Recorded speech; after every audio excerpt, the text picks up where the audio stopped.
Welcome to the 6th week of our Polity class. We're talking about local pastors and the orders of deacon and elder today. And we are thrilled to have with us the Reverend Dr. Margaret Ann Crane, who is very familiar to those of us here at Garrett Evangelical Theological Seminary. Affectionately, we call her Dr. Deacon, and that is affectionate both because of her collegial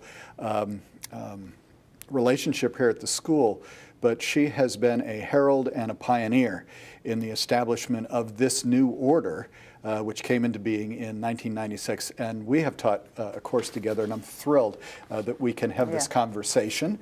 And on the advent of the publication of your new book, which did not make it into the syllabus in 2014, but I really do recommend that you get this. It is a very good book. And I have heard much of this in our conversations in the classroom over the years, but it is put together really in a very fine way, not only to talk about the order of deacon, but the way that it relates to the order of elder. There is a piece in here about licensed local pastors, and really it talks about a new way of understanding our church. So I recommend The United Methodist Deacon by Margaret Ann Crane. And so, welcome. This is going to be a great conversation. I look forward to this. We're approaching the 20th anniversary of the introduction of what was called the New Order of Deacon. And you and I have both said together that that also means there was a new order of elder, and we had to reconceive the licensed local pastor. So the obvious question is, why this book at this time?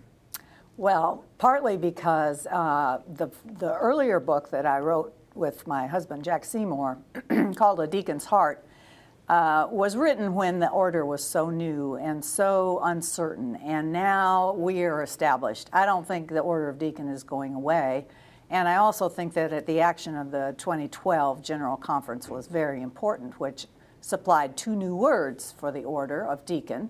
Deacons are now going to be ordained to word, service, compassion, and justice. And I felt as though those two words have gone a long way to help deacons really claim their unique identity, their distinctive identity at least, and their role in the church. So that was why it seemed like it was time to write a new book. Yeah.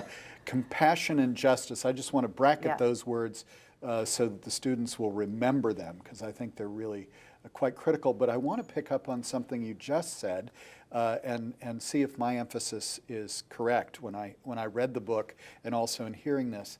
And that is that for many years, I would say a decade or more, deacons have had to justify themselves, that 1996 could be somehow undone. And I thought it was a very important thing that in this book, you go from 1996 onward. And really it does establish the order of deacon descriptively because it's not going away. It is part of our ecclesiology in our church. Did I read that properly? Well, I mean, there's a confidence hope about so. that. Yeah. I hope, and I feel pretty confident. I have to say, even last week there was a rumor floating around that the order of deacon will be discontinued in 2012 or 2018 or 20-something or other. I forget what the rumor was. You know, I quickly went online and said, I don't think so. But it could go away. We have had various forms of the diaconate over the 2,000 years of Christian history. It's been redefined and tried to fit the times. I think the times right now really do demand the sort of deacon that we have. The authority and validation that's conferred with ordination for the work that deacons do makes a difference. Every deacon will tell you it makes a difference that I'm ordained to do this thing. So, yes. Yes, within the church and also ecumenically and in the world. I mean, I recall to that point, and I'd love you to comment on that, that diaconal ministers, which were the predecessors to this, would often say that within the church it's hard enough to translate and interpret what this is. But outside the church, if you're not ordained to it, then what is it? And I'm wondering if that kind of authority and place in the world and definition has been important to It has. deacons. It's been very important. You know, many deacons work as chaplains in a variety of settings, in homeless shelters, in hospitals, in prisons, being ordained, being reverend is a very important entree to those kinds of settings. I think it makes a difference if you're in advocacy in government, for instance, also. I mean, there are just a lot of places that title and the validation, the authorization by the denomination makes a lot of difference. Well, and you mentioned some of those deacons who are in exactly those places, Chamber of Commerce and governmental or NGOs that are not birthed out of the church, but they have that very specific and particular identity, and that's important. And so let's think about the church together for a moment in terms of all of that. You and I attend a church in which the deacon and the elder have a very good relationship. There's a mutual sense of their ordination and their distinctiveness in what they do. And I'm wondering if it's important, or if you might say a word about this, that the whole church basically understands that this is not a temporary fit of something in the church. This is the way we understand ministry. And it's got to be mutually and relationally done rather than advocated by just the order of deacons, if you might say a word about that. Yeah, you know, we continue to have many, many congregations that have never met a deacon and therefore never heard of one. Right. Which is part of the challenge still, I think, as the order exerts itself in the church and takes on the leadership role that it should have. Sure. At the same time, it's very clear in the Book of Discipline that our mission is the transformation of the world. Our mission is not the building up of the church. Our mission is the transformation of the world. Right. And that is a place that I think you deacons are uniquely fitted and called and equipped to serve. Because deacons always understand themselves as partly in the world, partly in the church, they have a stronger sense, perhaps, than some elders of what the world is needing and how the people of the church can be more active in the world to work toward that transformation. I just think deacons have this wonderful ambiguity about who they are and what they do, in that some of us are more based in a local congregation, paid by a local congregation, spending most of our time working there, and some of us are paid by all sorts of secular organizations or public school systems, or just a variety of things. And yet we all share this common identity of the compassion and justice toward the transformation of the world. So we just come at it all from a different position than elders do. We're looking from a different mountain at the task, and I think that makes us distinctively equipped to help the church. It's not to replace elders, it's to complement the work of elders. So in the church you were speaking of, the elder and the deacon are very distinctive in their emphasis. The elder is very clearly focused on order in the church, on presiding at the sacraments, keeping order in the sacraments, planning worship. But the deacon works more with mission, with Christian education, with youth ministry, even though she also preaches. She also helps in worship. She also orders the church in the sense of keeping track of and planning for work with youth and with adults as they're in mission in the world. So it overlaps, but it's distinctive. And they just kind of look at what's going on in the church from different windows, is one way to think about it. So, yeah. Well, and that overlapping and distinctive, isn't that the way relationships are? Yeah. As they grow, and to kind of silo them apart as so totally distinctive, you don't have a church anymore. Yeah. In that way. Let me push a little bit, and I think this is in a friendly way, because in the sense of, there are words in this book that are very sacred to all of us, that in order to describe the deacon and in relationship to the elder, that there are what in church administration we call frame bending ways, meaning we have to bend the definition, not corrupt it, not co-opt it, but bend it to the context, which I think the church needs to be contextualized. I mean, you and I know agree with that. One of them you do quite well, and I think when you're talking about the pastors of our, or the elder and the deacon in our church, they do this well. And that is you use the word word, you know, traditionally thought of as preaching and teaching perhaps. That you can even be doing the word when you're silent or whatever. And I think I'd like to use the word itinerant in that way. We talked about this just before, and it's been playing in my mind for the last 10 or 15 minutes, so let's go there. The way you describe a deacon, they're fully itinerant. The ecclesiology of the deacon is to move. And then you said, and I'll then be quiet and have you comment on this. Then you talked about there are churches that never knew it, haven't ever known a deacon, which made me very sad.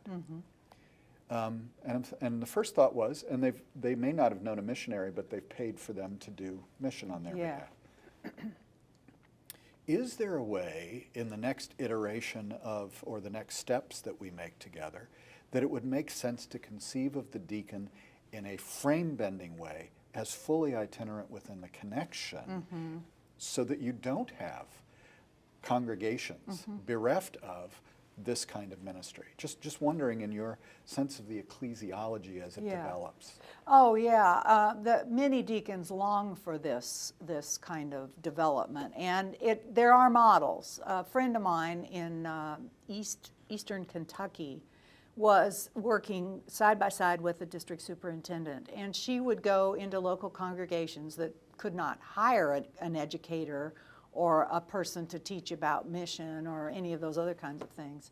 She could contract with any church in the district, go and help them out for a period of time, 6 weeks, 8 weeks, 12 weeks, with certain things that they were trying to put into effect. And she brought her expertise in that kind of community organizing and administration, and the district somehow funded that position.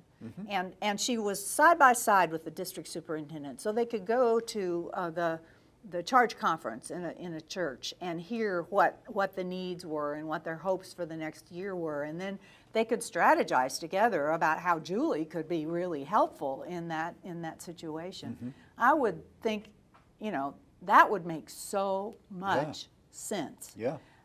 Somehow we can't get past the place we are. So far, we haven't gotten past it in very many places. There are a few places where it happens. And some deacons have chosen a different route to kind of do the same thing, which is to set up a consultant service and make themselves available to come to churches and do things for them for some period of time. So that's another approach. But I really think if we could do it through apportionments, it would be far more effective and reach a lot more congregations. And that working side by side with the district superintendent seems to me to be a key to identifying possibilities. Who is in function now, or in reality, the only itinerant left, other than the Episcopal office. I mean, it's a DS because they travel. Elders settle. They do, more and more. I mean, they're longer and longer pastorates, They're serially appointed, which makes us itinerants, but not what you describe. Which leads to another. I mean, I love this book in the sense that it really is an antidote to what the church did in the 50s and 60s in this way, which is it became domesticated and confined as an institution. And you've always kind of shaken that box. And I want you to, if you could, talk about your vision of the new ecclesiology, which isn't really that new, but it's revived in a way. And if we add your sense of itinerancy to it, oh my gosh, I mean, we may be Methodists again after a while. So the ecclesiology. You know what comes to my mind is that little Sunday school song, I am the church, you are the church, we are the church together. So that if you start thinking about the church as all of us, baptized Christians, called to ministry by our baptism, it's less about place and it's more about our work as people in the world, interacting in God's creation, and trying to move always toward this transformation towards God's will for the world, where it would be a peaceful place, a loving place. And so that's a different way of thinking than to think about the church as located in a congregation, called together as an annual conference, called together, that's all so much about place in time. And to think about the church as without time and without place, but all of us everywhere, all the time, helps me to think about the role of the deacon. So I borrowed this from David Clark, but the notion, the words he used that help me is to think about the church gathering and the church dispersing. And it's the task, the particular distinctive role of the deacon to equip the church in its dispersed form. Now, when I was a Christian educator, paid in a congregation with an office there in that building, etc., I always thought of that as my work to prepare all of us who are baptized and called for our work in the world. And that's a different way of thinking about it than to just think about it in terms of we have this program and we count these people who come to it. What's much more important is their efficacy as Christians, loving Christians in all of their lives. So it's just caught my imagination to think of the church as the people and the people who gather, and it's important that things happen when we gather that equip us to be the church dispersed. And then the distinctive role of the elder is more about the gathering and about the ordering of that gathering and the sacraments in that place. And the role of the distinctive part of the deacon then is more about the dispersed. And I spend quite a bit of time in the book trying to help people see how musicians, Christian educators, youth pastors, people who are paid by a church, that staff parish committee employs them, and yet their perspective needs to be always on the church dispersed. So if that makes any sense, that's... Actually, in this moment, it has made much more sense, even though elders, and I'll come out of my experience as well, when I would go to the hospital to do something, my job was to gather, even in the hospital. I'd bring in a nurse. And so it was to gather the community, in even spiritually, to do a sacrament with somebody who is dying. To celebrate the birth of a child in preparation for baptism. And the elasticity, and I mean that in very positive spiritual terms, that the deacon brings that greater notion.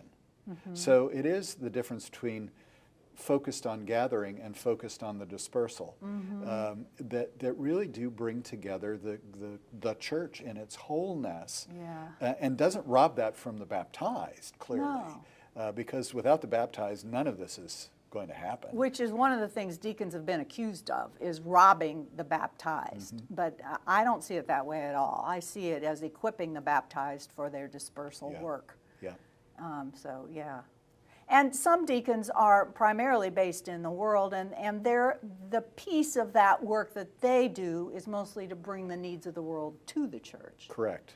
So it's coming both directions, but I believe all deacons need to be thinking both ways all the time. That's their distinctive task.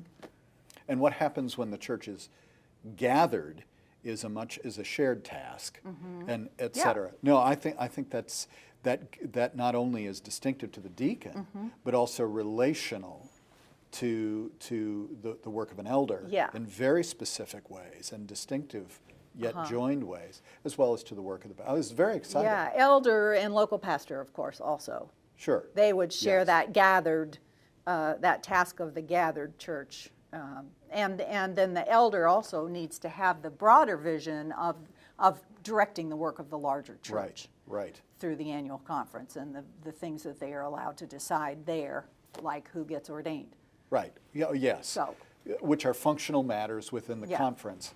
And we could talk about those because they're very important, but I think they're much more practical and readable in the discipline. Will the students do that? This conceptual piece, though, is where I think I really resonate with this, and it really makes a very clear step forward in terms of our ecclesiology. The other thing that I appreciate you brought up, Margaret Ann, and I'd love you to talk about this, is it often was seen that the elder is kind of the senior, and therefore deacon's junior. Yeah. You raise a very interesting and I think important vision, which is that within the gathered community there is a shared reality, but the order is, that's the elder's role. But we've experienced the relationship between our deacon and elder, that when the senior pastor is out in the world, especially with a mission trip, he's actually participating at the direction of the deacon. That this is this kind of understanding, fluid understanding of collegiality that I think you point that out. And it's very important for our spiritual formation together, if that makes some sense. It does make sense.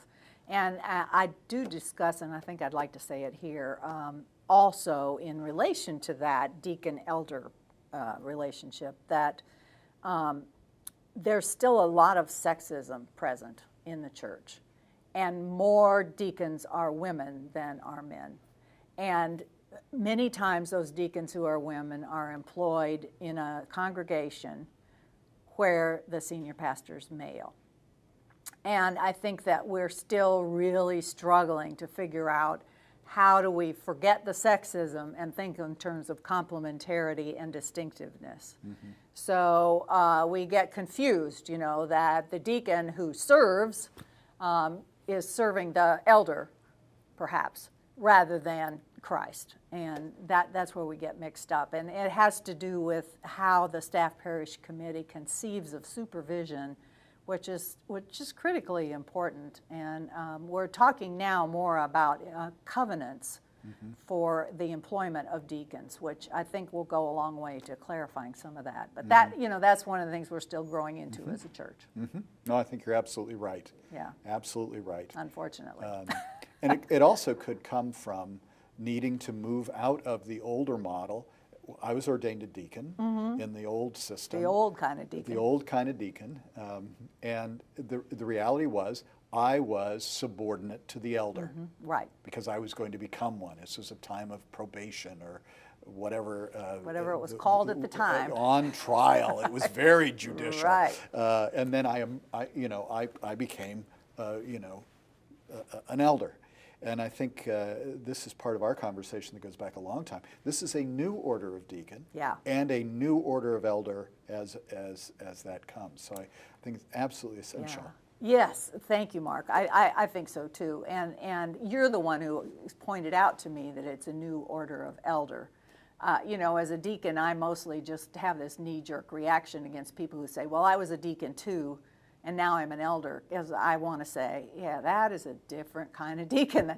And you've really helped to define what was different about it. It was a time of being on trial, and so it was subordinate to the elder. And maybe that needs to be said a lot more in the church, or we just have to wait for all the elders who were ordained first as deacons to retire. And eventually. Eventually they will. And then eventually they do other things. I mean, I'm on that slate too, yeah, but you're right. There are many like you who are much more sensitive to how it has evolved into two completely distinctive orders, and that it doesn't really have much to do with that provisional deacon that you were at one point. Well, and I think that there are some critical things that you've said here. And if I can sum two or three up and have you respond, and then move to, I think, a final question for us. I mean, we could talk on for hours, as we have. Yes. But I hope that this just gets the stimulation of this. And the first one is that we realize a particular ecclesiology emerged in the post-World War II period that really domesticated the church and put it in a box, which was not Methodist in its nature, but we were like all other churches, we did something. And so therefore the elder at that point became somebody in the local church. Now many of us reached out beyond that, but we were still in the box. We had to do things. And then the church got nervous because the numbers slipped. And we know all of those problems.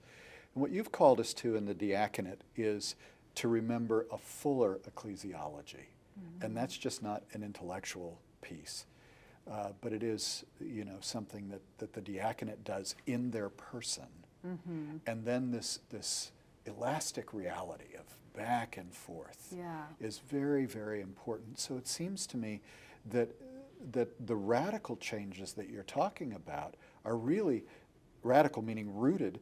The deacon not only symbolizes, but is a beacon, if you will, to our roots as Methodists. Is that co-opting your work, or does it make sense to what your work is about? No, I think it does make sense. I think it's a much bigger vision about what the church is than the one I grew up with in the 50s and 60s. Yep. And it requires a lot of kinds of skills that the church didn't need when all it was about was coming together on Sunday and having a nice youth group with some games. It requires a lot of other kinds of skills. It requires social workers and chaplains and a lot of different things if we're really going to have that presence in the world that our Book of Discipline calls us to have. So yeah, I think it is elastic.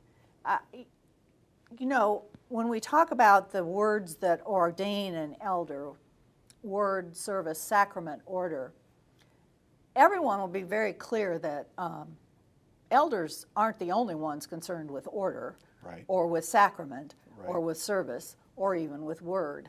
When we added the words compassion and justice for the deacons, some people said, well, I do compassion, I do justice. I said, deacons don't own compassion and justice. It's simply a focus for their ministry and to lead everyone in those ministries. So yes, everything is elastic, everything is a bit ambiguous. Some people are made very nervous by that. I find it very exciting. I just feel as though that it opens the possibilities to envision more and more ministries, more and more people doing more and more kinds of things. And of course, the nice thing is, as they're employed by in various places in the world, the church is not financially responsible for them, so we can have more and more and more. And I say in here that I long for the day when we have 2 deacons for every elder, because I think then we'll really be about what God is calling us to do, and we'll really be in a place to join in the Missio Dei in the world. Right. When you wrote that, I read it and I said, and you're not going to cap it at 2. No, probably not. 2 headed toward 3 would be it. And just to come back, and this is kind of like our final area, just because time is going to run out, and that is the difference of the way, and we've talked about this for years. The elder has more and more been talked about in terms of function, and this is your job description. And the deacon was first described in exquisitely poetic words. So that at first I read that as a problem, but your book helps me to understand the description of a deacon is much more about metaphor and poetry and call than it is function, necessary function. And it leads us to an anthropology that is different than a function. Yes. And I'm wondering how that feels to you, and I think it's a great gift to the whole church. But would you say a word about that? And then I want to read the quote that you include and have you comment on that too. Okay, yeah. You know, since 1996, I guess, I've watched and listened and tried myself to define the deacon in terms of how a deacon functions as distinctive from elders and local pastors. All of us set apart in a sense and called and authorized, but you know, something distinctive about the deacon. Well, as long as I kept trying to use function, it doesn't work. Right. Because what deacons do is often what laity do, it's what elders do, it's what local pastors do. So when you talk about function, it just doesn't help. When you begin to think about identity, what is the distinctive identity and therefore perspective of the deacon versus laity, elders, local pastors? That is a much better way to try to talk about deacons. So I tried really hard to come up with a way to say what the identity of a deacon is. I don't think it's very very clear yet. But I'm hoping that as deacons read this book and begin to express their own identities, better ways of saying it will come than the one that I did. But I'm completely convinced we have to focus on the identity of elders, the identity of deacons, as persons God is called to a particular kind of ministry. And I am happy with the ambiguity in the functions. I think that that sets deacons free to listen to what God has called them to look around and say, well, here's a place that calling needs to be put into effect, needs to be realized. And deacons are just doing the most amazing creative things with that when they're able to respond to their calling and find a way to express it. Well, I agree, and that's helpful that you made that developmental clarity about your own work. Because I think what I get, if I follow you into that place, which I think you have to do to read this book, and I don't mean that in any coercive way, but it makes sense out of the book, and then out of not only the diaconate, but it begins to remember and make sense out of the church as a whole in a different way, which is called, which is creative, which is responsive rather than simply functional. Function comes after that. And we've just determined that there are certain functions that are necessary for the maintenance, it's interesting that word, the maintenance of the church over time. But the deacon has this different role that they have to pay attention to, not the maintenance over time, but the responsiveness primarily. And those two things can't often be done by the same person at the same time. There has to be a complementarity and an edification for the whole. So that's I think that's very exciting. And we also live in a world where people, we think more like our machines than we do like God. And you include a quote by Ormond Plater here that I think is really horrifying to those of us who need definitions and wonderfully liberating to the rest of the world. Those who prefer simple meaning, rigid structures, and clear answers will not find them in the modern diaconate, which seems always in the process of becoming something else with elusive meanings and shifting functions. Which really is about God and humanity, is it not? It is. And it's the way you define the deacon. Thank you. Yeah. I love that quote. So, and here's the final question. So 20 years from now, other than the fact you have two times as many deacons or more than elders, what would you dream for this order and therefore for the church? Other than twice as many. Because that seems rather functional. I get the implication. That is very functional. It's really hard for me to even imagine that, because I continue to be just astonished by the calls that people are hearing and the ways that they find to respond to them. I've told so many stories in this book of people that I'm awestruck at their willingness to put aside things of their life and to take on this identity of the ordained deacon and try to be where they think God wants them to be and where God is in the world. It's just overwhelmingly awesome. So I don't know where God might be leading us, but I think we have to be poised and attentive to God's work in the world. And we have to be creative, and we have to be permission-giving for deacons. I'm seeing a lot of that in my annual conference. I just back from the board retreat and interviews, and there seems to be a willingness to look and see where it might go more and more. So that's what I long for, is for a day when boards of ordained ministry and bishops will say, yes, go try it. That's great. So if I hear the generosity of your spirit to other people's stories, which of course is all part of our faith journey, isn't it? Number one, and number two, to bring us to the places to be poised is really a blessing. So I want to thank you, and thank you for our time together today. And after this, you will see a slideshow, a PowerPoint, narrated PowerPoint about the orders and about the licensed local pastor.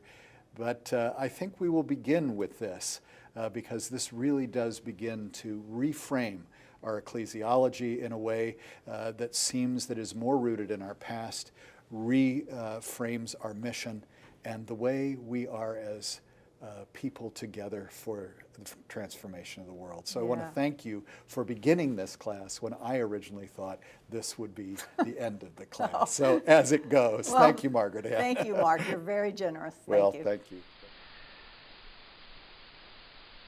We are beginning to consider clergy leadership for the church, and this in the United Methodist Church has been a very difficult go. There has been a study on the ministry of the church since its inception in 1968-1972, and I'm not clear that we are quite satisfied with where we are. We remember that the church is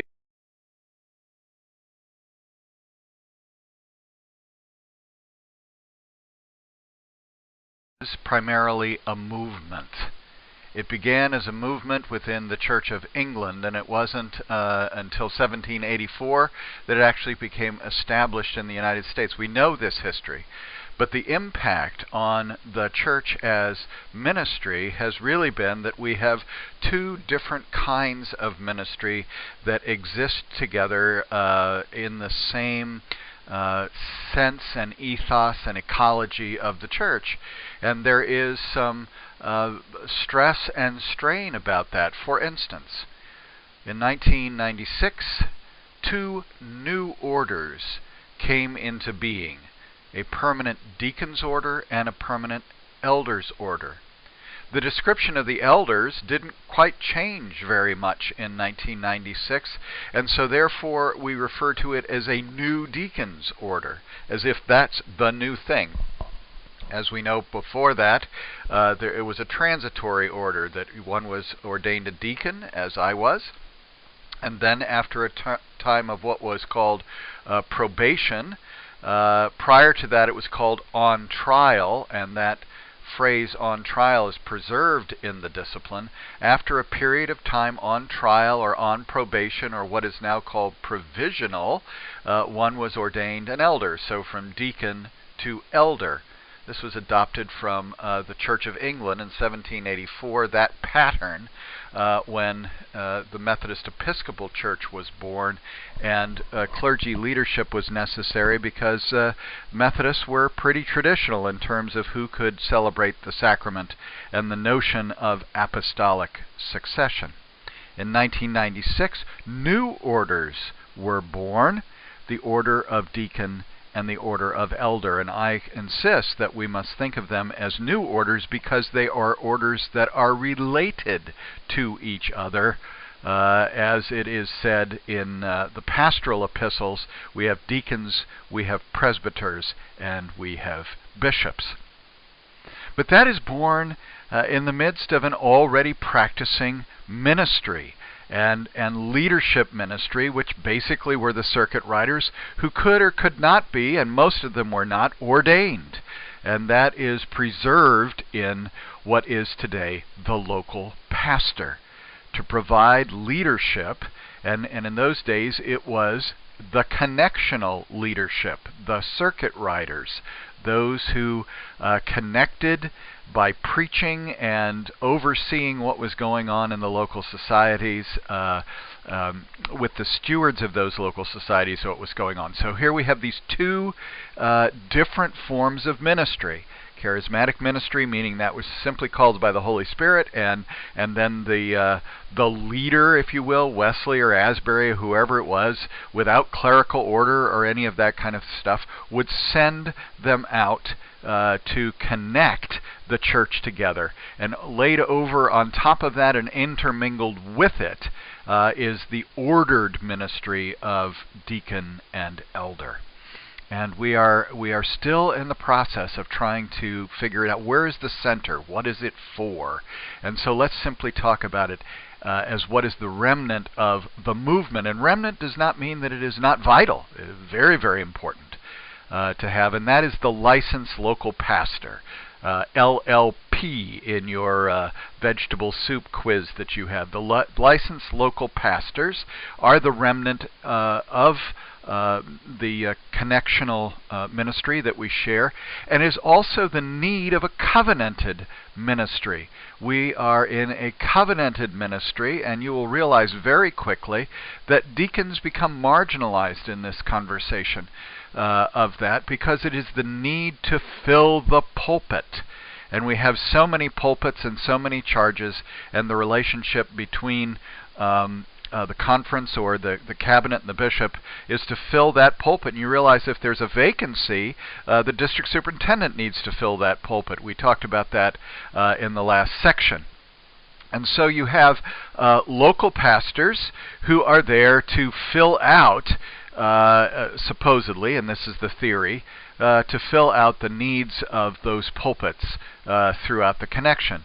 Today, when we are not looking so much at orders, but we're looking at effectiveness, licensed local pastors are sometimes not filling pulpits, but they are in pulpits that otherwise would have been given to elders. And this notion of who comes first, by what criteria, is different from bishop to bishop and conference to conference, and the reason we're still studying this matter. So if we get in our head that the primary need is to fill that pulpit, you have elders, local pastors, we also have lay speakers, lay ministers. The General Board of Discipleship was concerned about small town and country churches and developing other forms of doing that.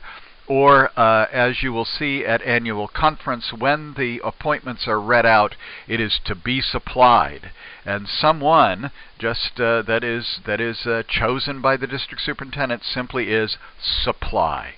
And so that fundamentally, part of the system is to provide pulpit leadership, if you will, to the church. That seems to be the urgency, although it is not described that way. That is what it is in practice. Now, step back from that urgency of getting those pulpits filled, and every Sunday they must be filled in some way or another. As part of our ecclesiology, we have developed an ordered ministry.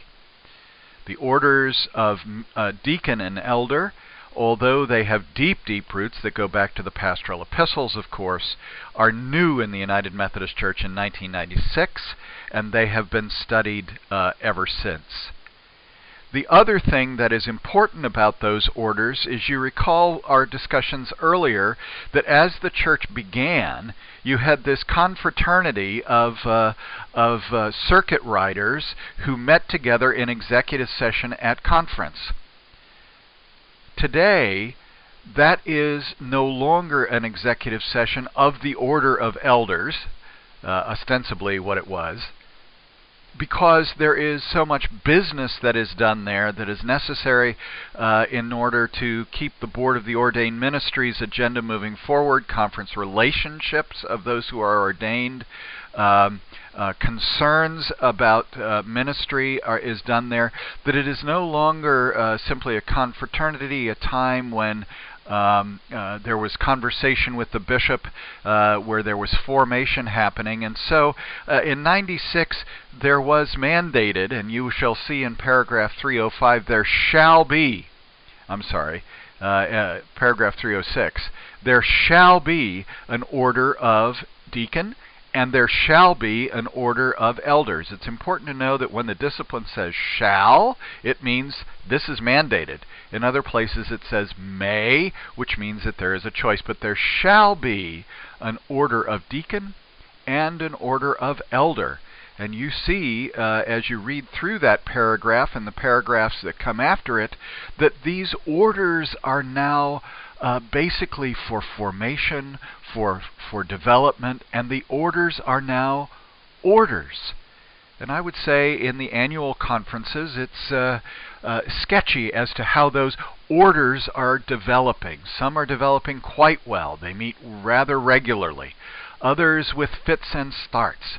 And in other places they have not quite caught on yet, which will say something about the order, especially the order of elder, I would say, and the question of whether this is a deployment system, this order, in which there's a great deal of competition amongst elders because of the economics and the status and those kinds of things, or whether they are orders in terms of mutual support and formation.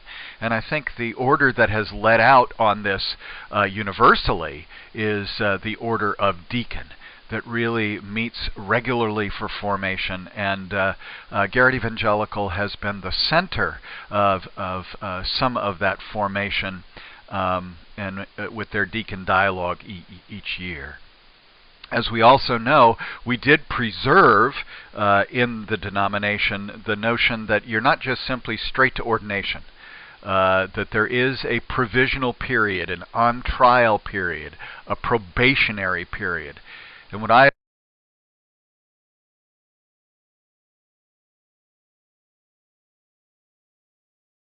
like to say about that is that a provisional period, we moved to that term a quadrennia or so ago. That is a wonderful term to use, provision. I come from Boston, and we provisioned ships for centuries there. Which means to give them what was needed for the journey. And I hope that this period from the beginning of that process is a process of provisioning, and that we have moved away from that litigious language of on trial or on probation. But from commissioning to ordination, it is a time of provisioning. Whether you experience that or not is very interesting. So here we have it. The licensed and local pastor can perform all the duties of a pastor while appointed to a particular charge, which basically means an elder. And it comes to the celebration of the sacraments. And that is very, very important for us to remember, that they are annually licensed by the district or by the board, and they're under supervision of a district superintendent and a mentor. But a licensed local pastor can only exercise that authority in and around the community that they are serving. They cannot itinerate, and we'll talk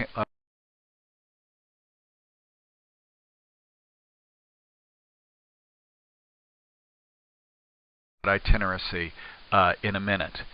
There are several categories of local pastor. There's the full-time local pastor, and you can see that there are educational requirements for a local pastor.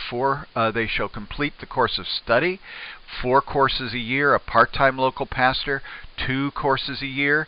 And a student local pastor, who is basically a student who is in divinity school or in seminary on their way toward commissioning and ordination, but who are to serve a church while they're in seminary and can become a local pastor while they're in school. A local pastor needs to have the same kind of credentialing in terms of being a certified candidate as anyone else who is going toward ordained ministry, and we'll talk about that process in a moment. So certification of candidacy is actually the beginning of the capacity to be able to serve as the pastor of a local church. You can become a local pastor with that kind of certification.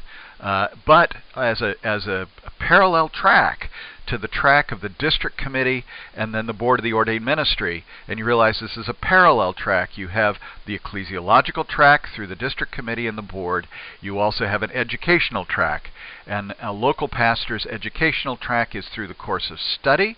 Garrett Evangelical hosts the course of study every summer, or seminary itself.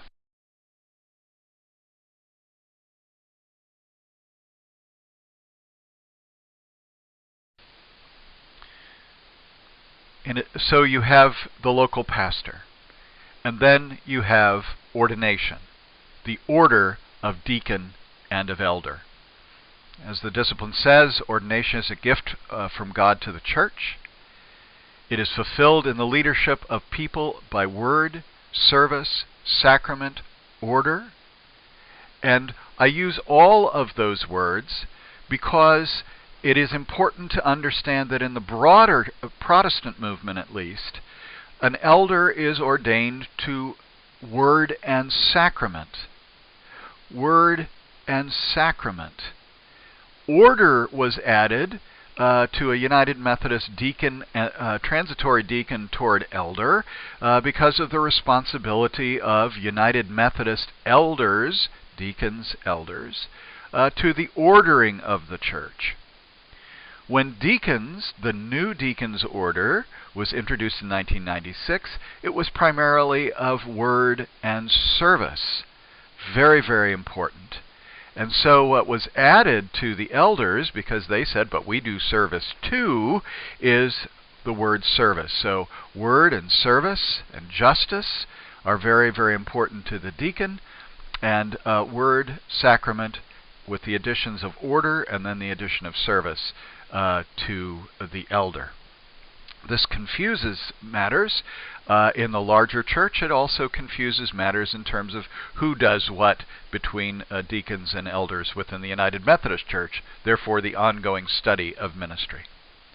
Ordination is to be set apart for these particular aspects of the leadership of the church, but it is exercised in covenant with all Christians, and therefore is fundamentally rooted in baptism and provides for the continuation of Christ's ministry. Very, very important that the order of continuity is really important in terms of ordination.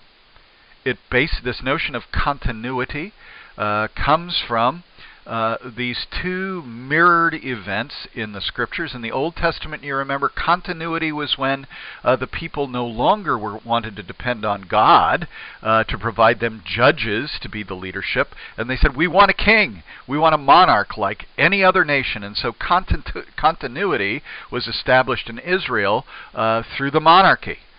A similar event, and they are mirrored events in my opinion, happens between the Apostle Paul, where again these gifts of leadership for ministry that he lists are charismatic. They are called of God for the necessity of the church.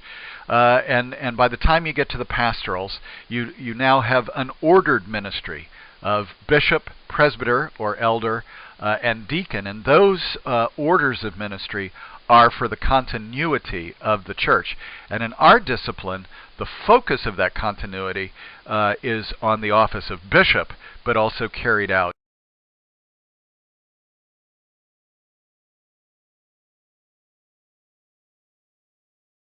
through the ordained of the church.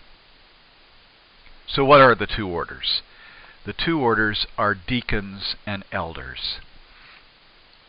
Deacons are for the ministries of word and service, and they are to bridge, and this has been a large focus of Margaret Ann Crane's in the shaping of this order, and we have been blessed to have Margaret Ann and others like Linda Vogel, and now we are moving forward in the expansion of the deacon's order, and it is really focused, as Virginia Lee is doing today at Garrett Evangelical, and so many others who are focused on this order of deacon. That Garrett is really a nurturing place for the order. It is an important place for the order to have formation, to have voice, to be called together by deacon dialogue, and for many other things. And we are just so blessed, I think, at Garrett Evangelical that the deacon's order has really been nurtured and fostered and expanded through our commitment to it, and Virginia Lee's new leadership taking over deacon studies here. And it is important not only in the master's programs, but also in our PhD work, and that's great. Ministries of word and service, and as I was beginning to say, and sorry I got off on that, it is the bridging the church and the world. This is very, very important. Bridging the church in the world. In the world, it's a ministry of compassion and justice, assisting laypersons to claim their own ministry. In the congregation is to teach and form disciples, and with others to lead worship. Now, one of the distinctions, therefore, that comes in the order of deacons that we all, I think, need to wrestle with is this clear distinction between the church and the world. The church and the world. And I think we're moving to the place of this question is there such a clear distinction, or do we need to look more at the church without walls? And is there such a thing as the bridge? Or is that bridge really forcing us to evolve in our ecclesiological vision to see that perhaps it isn't a bridge across a great chasm in terms of that? And elders are basically saying, well, do we have to then stay in the church? We always thought that we were in the church and the world as well. So part of the struggle around this is actually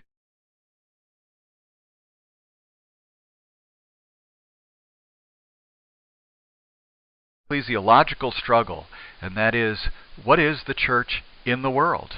And what is the relationship between those two? And then how do deacons and elders relate together in terms of the leadership of the church with the laity? The appointment of a deacon is made by the bishop. It may be initiated by the bishop, or by the district superintendent, or the agency seeking their service.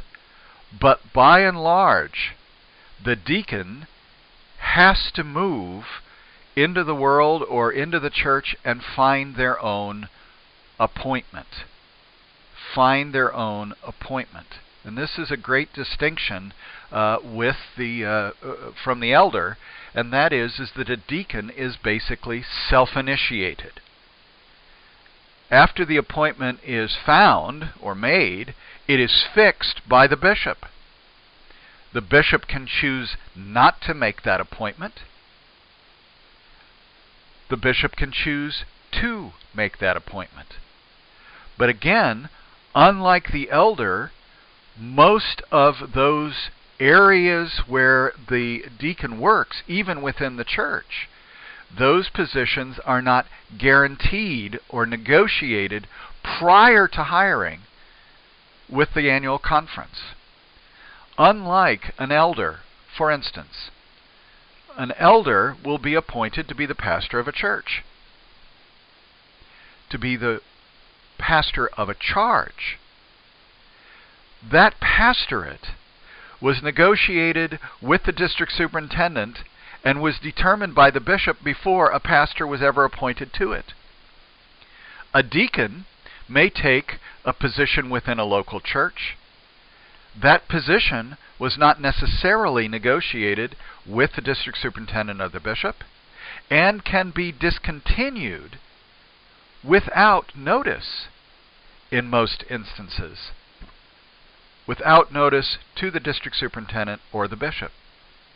So in many ways, there is a vast amount of inequity within the church about appointments and how they are formulated and chosen. But I'll talk about that in a minute. This was the way the deacon's order was conceived, so that there would be more freedom in finding places for the deacon to work within and without the church.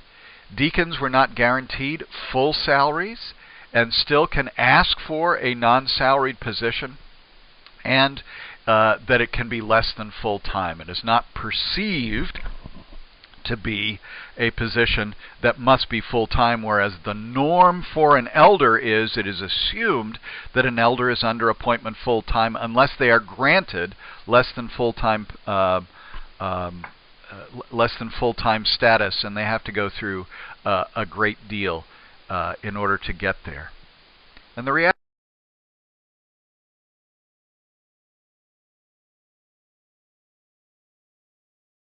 is, from my perspective, that itineracy is the critical issue. That from the inception of the Methodist movement, the definition has been the definition of itineracy. Do those who are the leaders of the church move from place to place at the direction of the bishop or the leader, the itinerant? The deacon's order was developed not to be an itinerant order. And therefore, my kind of view of this, and this is not authoritative, but I think it is something to be deeply pondered, is that to be an ordained member of the clergy is to be itinerant. It is as linked in Methodist understanding, itinerancy and clergy, as celibacy is linked to the priesthood in the Roman Catholic Church. It is what makes you fully part of the clergy. And I think for very good reasons, the deacon's order was developed not to be itinerant, and I'll leave that for your further study. But I think in future, what brings the equity between deacons and elders is if deacons were, in fact, itinerant. Now, all of the fears that come with that, oh, I'd be subject to a bishop's appointment, and what that should be read as a bishop's whim to move me as they will, is actually to look at some of the horror stories of the itinerancy, but not in the main. And the reality is, I think there would be much more protection and much more equity between these related orders. Now, I know that that is provocative, and it is meant to be. I mean, I'm not going to go to Calvary on that one, but I think it is a subject of reasoned discussion that we need to enter into together. Elders, because I have a great deal of respect, actually, and I've had these wonderful relationships as a pastor and within the denomination between deacons and elders, and I seek to be in that place where the deacon and the elder relate together and have a great deal of work together in the connection. And that's the other issue, that many times deacons therefore are relegated to the local church rather than in a more connected way. And so looking for ways to mature these together. They've only been new orders since 1996. This is the church. It takes thousands of years sometimes. But how do we move forward? Anyway, the elder. Ministries of service, word, sacrament, and order. And there is a doctoral dissertation being done today to see if, in fact, the elders are fully embracing all four of those, or if they're ordered in a different way. It is fundamental to the discipline that their servant leadership is expressed by leading people in worship and prayer, faith in Christ, exercising pastoral supervision, and leading the church in obedience to mission in the world. And you can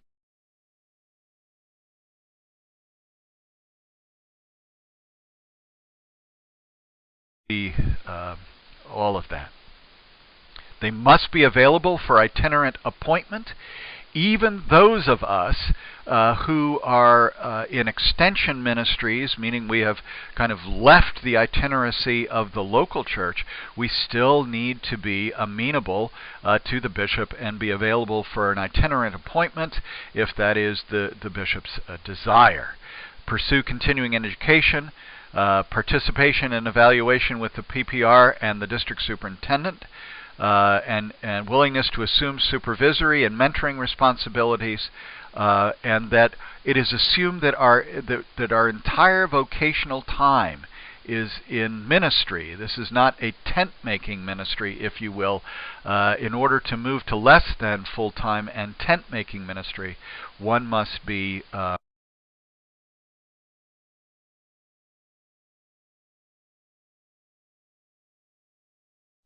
given permission by the board and the bishop.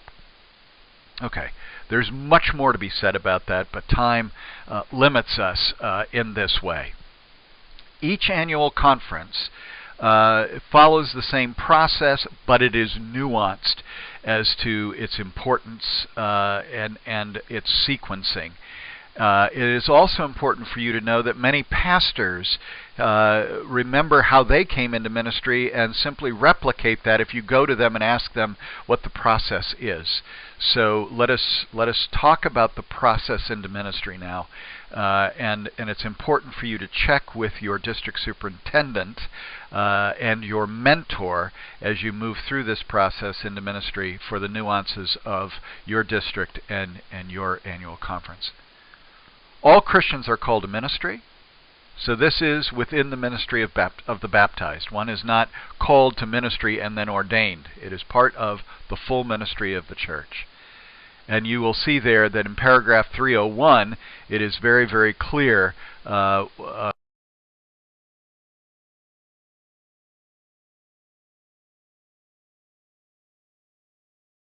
what is expected of those who move along to licensed or ordained ministry. It's interesting in the United Methodist Church that ministry is not simply a function within the church, but it is to be exemplary. It is committed to certain ideals. The exercise of responsible self-control by good personal habits, maturity, integrity, etc. But I think it is incumbent upon me to raise the two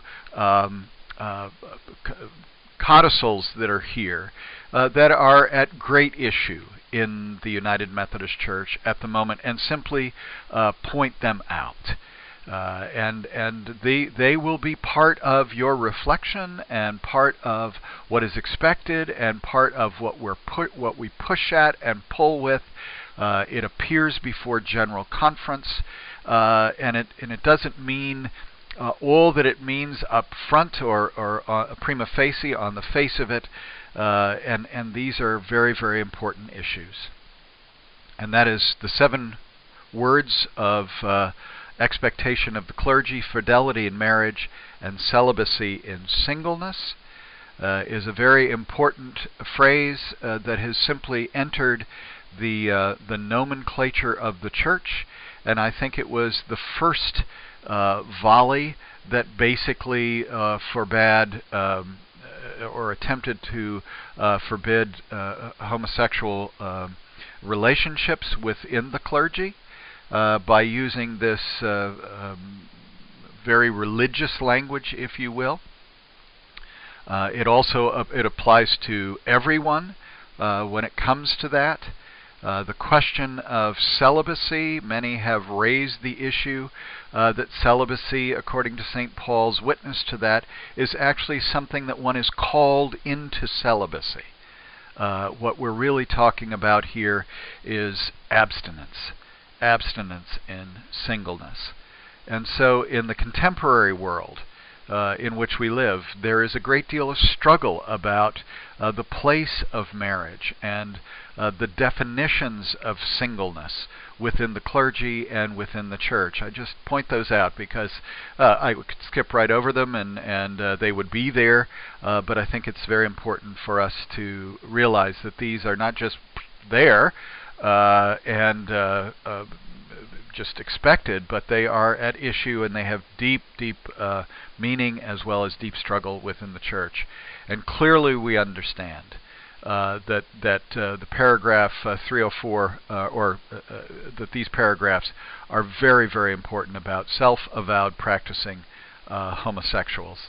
And those words have been parsed painfully by persons in the denomination. Some have talked about are all three important together, or can one be non-practicing and still be within the church? Is it a matter of being self-avowed? Is that the very nature of homosexuality, etc., etc.? And I understand that for many of us, there's a huge amount of frustration around this. Huge amount. And for 20 years it's been coming before the General Conference without satisfactory resolution to many people, and for others they are frustrated that it keeps coming back because they thought it was resolved. But clearly this is a major issue of faith within the context of the United Methodist Church, but it also is a major issue for the place of the church in the world. And we know that there are many people who have left the church because of its stance on homosexuality. We also know that on the other side, that if the church changed, that there would be many who would leave the church. And so we realize pastorally that this is a matter of great passion, of great division, and it is a vexing issue and problem within the church and within the world, as we know, especially within the United States. And so it is a matter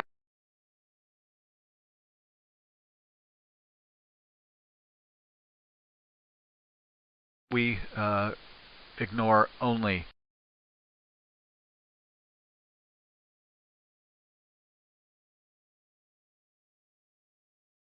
at our peril.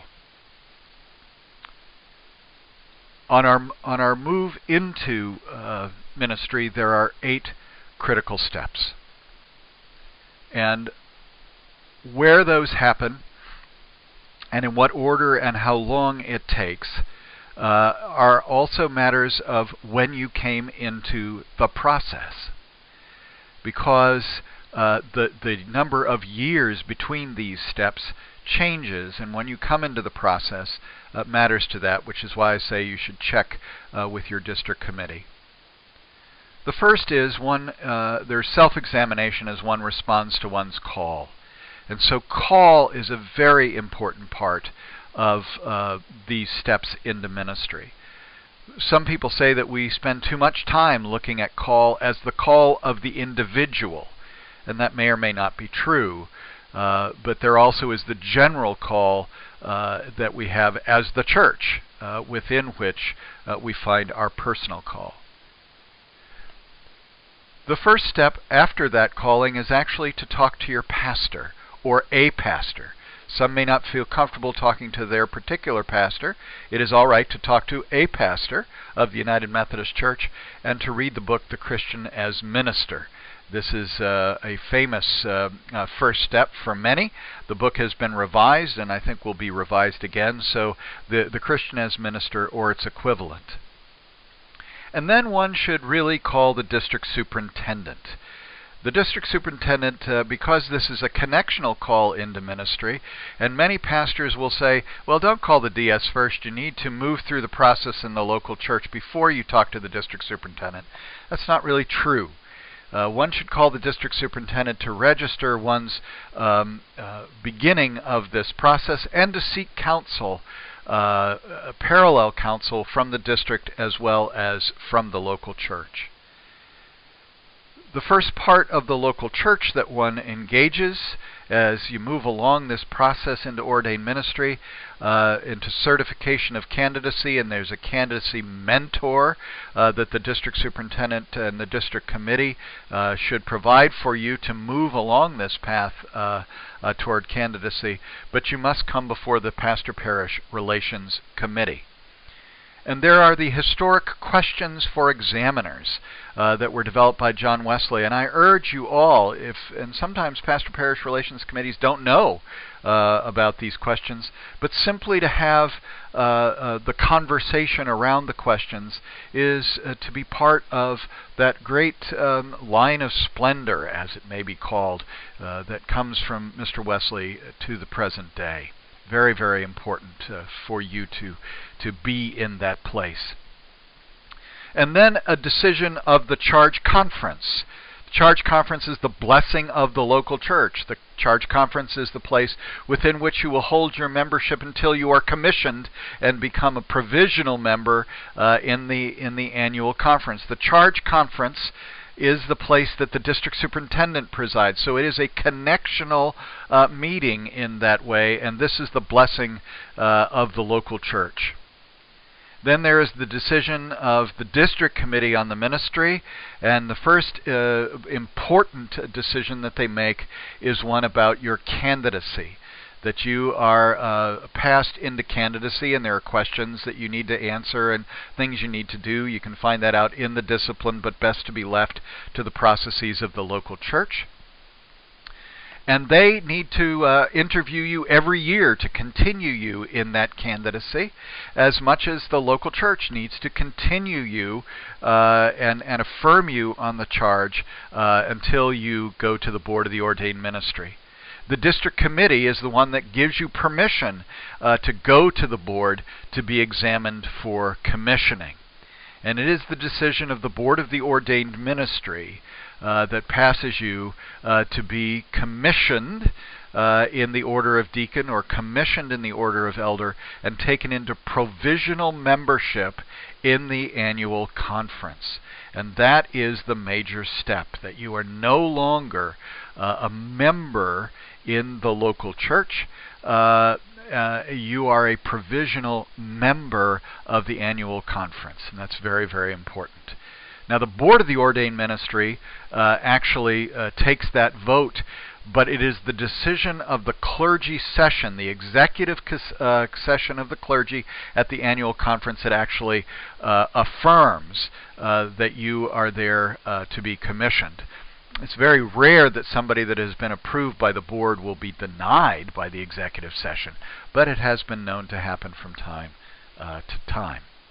The ongoing recommendation of the Board of the Ordained Ministry happens yearly at the executive session to continue you as a provisional member, and then you are finally elected by the board when you have finished your provisional time, and you are recommended to be ordained as a deacon or an elder, and you are a member in full connection, and that's a real critical issue, in full connection of the annual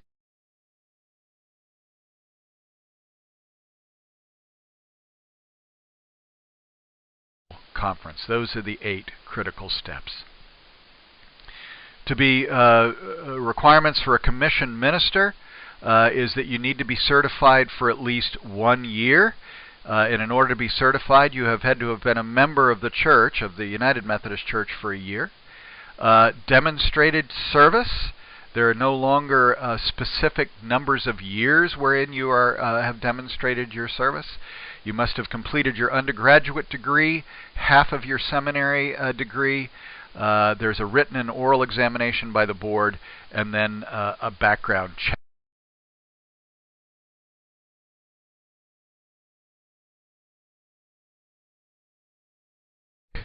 That is there. And as I said, after you've passed all of that, the decisions are made by the board of the ordained ministry, the clergy session, and then you are elected to deacons or elders ordination after provisional ministry. And so there are 2 parts of this. One is affirmed for commissioning and provisional membership. One is affirmed or elected for ordination and for full membership or full connection in the conference. These 2 things usually happen simultaneously, but they're 2 different things. One is of ecclesiastical credentialing, of ecclesiastical affirmation, of a place to be able to do certain things in the church and recognized in the world. The other is about membership in the annual conference. And it becomes important, and they get separated largely at a time when some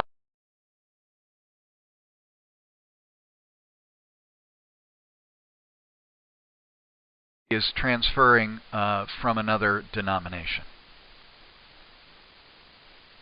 Provisional members is about fitness. Fitness. Fitness. It's the important thing about fitness.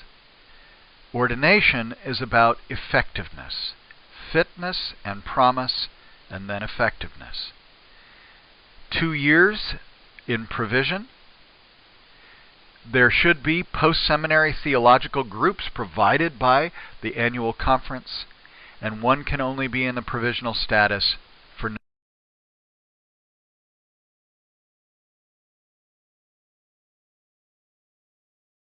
more than 8 years.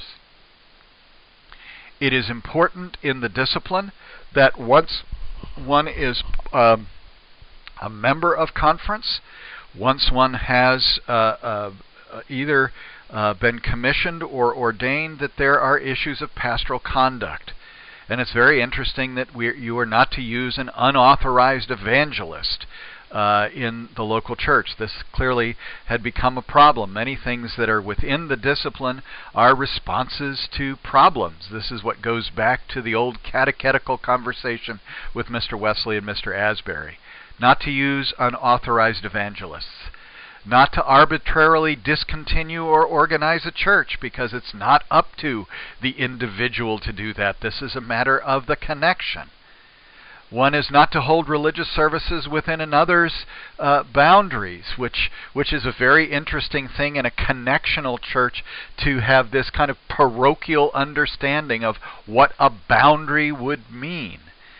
Confidentiality is an absolutely essential piece of who we are together. So it's important for us to understand that there are clergy ethics that are not arbitrary,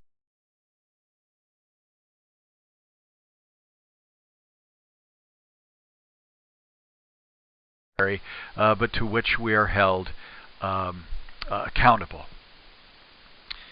Remember, we were talking about service within the annual conference, and there are changes in conference relationship. All of those changes in conference relationship must be asked for. One submits those conference relationship to the Conference Relations Committee of the Board of the Ordained Ministry at the same time as talking to the district superintendent or the bishop about those. And you have the variety of them listed here. And it's important to realize that we are constantly in relationship. Ordination is seen in the United Methodist Church as an active relationship. One is in vocation. This is not a sometimes thing that we do.